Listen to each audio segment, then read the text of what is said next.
আন্তর্জাতিক রাজনীতির আলোচনায় আমরা প্রায়ই হার্ড পাওয়ার বা সামরিক শক্তির কথা শুনি, কিন্তু এমন এক শক্তি আছে যা কামান বা গোলা ছাড়াই একটি রাষ্ট্রকে সারা বিশ্বের মানুষের হৃদয়ে বসিয়ে দেয়। একে বলা হয় সফট পাওয়ার বা কোমল শক্তি। আর এই সফট পাওয়ারের রাজত্বে শক্তিশালী নাম যুক্তরাষ্ট্র। বিশ্বের প্রায় সব দেশের মানুষই অ্যাভেঞ্জার্সের দর্শক বা টেইলর সুইফটের গানে মাতোয়ারা। হলিউড কেবল বিনোদন নয়, এটি যুক্তরাষ্ট্রের জীবনবোধ, সংস্কৃতি এবং স্বপ্নের ফেরিওয়ালা। যখন বিশ্বের কোটি কোটি মানুষ আমেরিকান লাইফস্টাইলকে আদর্শ মানে, তখন ওয়াশিংটন ডিসির কাজ অর্ধেক সহজ হয়ে যায়।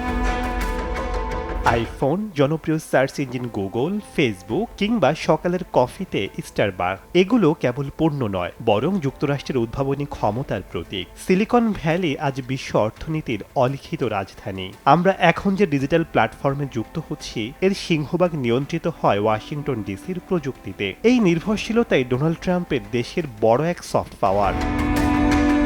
বিশ্বের সেরা 10টি বিশ্ববিদ্যালয়ের মধ্যে অর্ধেকের বেশি যুক্তরাষ্ট্রের। হার্ভার্ড, এমআইটি বা স্ট্যানফোর্ডে পড়ার স্বপ্ন দেখেন না এমন মেধাবী খুঁজে পাওয়া মুশকিল। সারা বিশ্বের ভবিষ্যৎ নেতৃত্ব যখন নিউ ইয়র্ক, ক্যালিফোর্নিয়া বা শিকাগোতে পড়াশোনা করে বড় হয়, তখন অবচেতনভাবেই তাদের মনে যুক্তরাষ্ট্রের প্রতি এক ধরনের সফট কর্নার বা সহানুভূতি তৈরি হয়।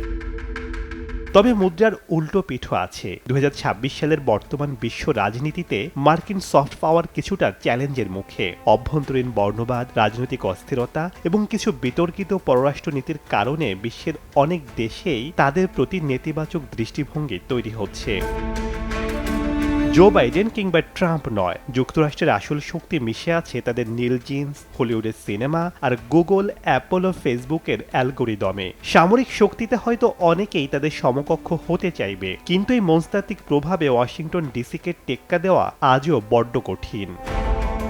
শেখ সাদি মার্জান, সময় সংবাদ।